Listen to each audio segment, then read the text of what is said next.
Good morning, people. This is Kali, and this is going to be a physicsy thing today. It's a beautiful day in Canada.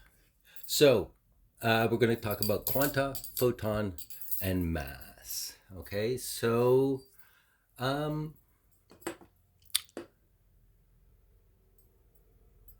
let's imagine that this is what is that, 21 centimeter.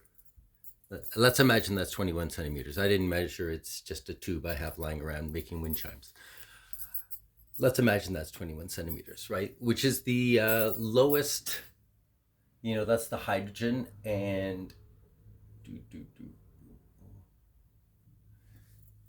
the hydrogen frequency.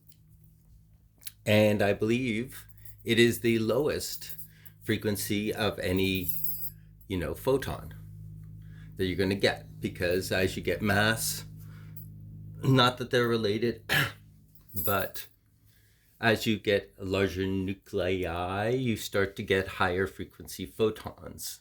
Of course, all kinds of ranges. Every atom can produce all kinds of photons, a whole spectrum. But let's just start with this. So we know, since this was a photon, it's one quanta of energy. It's a very low quanta because the energy of this photon has been stretched out considerably to 21 centimeters. But so let's make a shorter photon. Okay, let's take that photon, and we're going to start to up the frequency of it, right?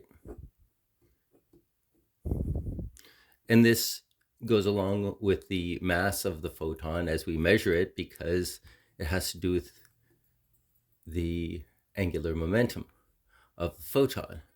So let's just keep working that.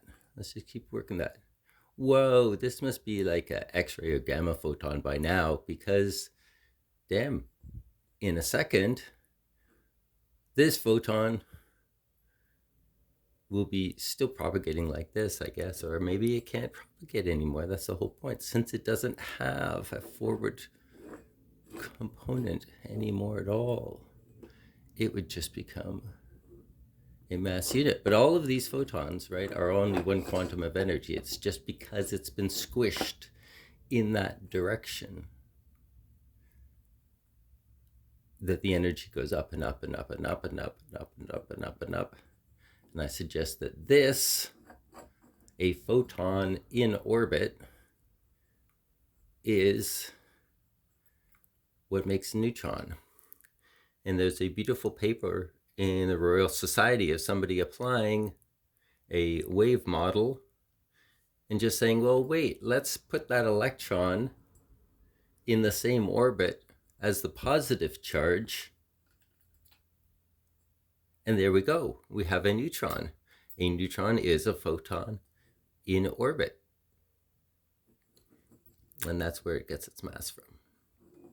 Anyways, this is just a quickie on a ways of thinking about these things. Have a beautiful day.